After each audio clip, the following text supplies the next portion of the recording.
Just some Trump supporters. Look at this.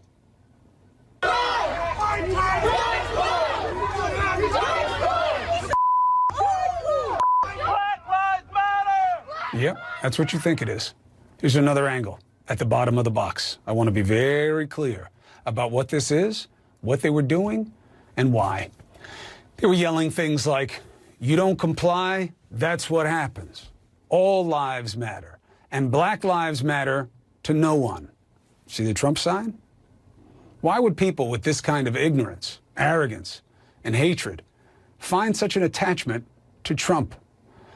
He will say nothing about them in all likelihood, but FedEx did. They put out a statement about the video. Why? Because one of those people worked for them. Not anymore. They fired him. Another works for you on your tax dollar as a state corrections officer. His boss, Governor Phil Murphy, called the video repugnant. That corrections officer is now suspended. His own union put out a statement condemning his actions. Look, why do I show you this? Because you have to understand that this is the reality, and it's a big reason things don't change.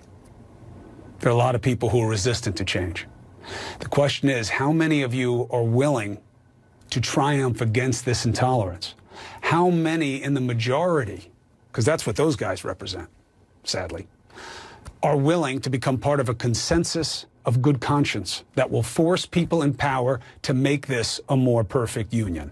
Are there enough Americans to drown out the Americans like these Trumpers? Remember, politicians act more often out of a fear of consequence than they do out of good conscience. Don't wait for them to do the right thing.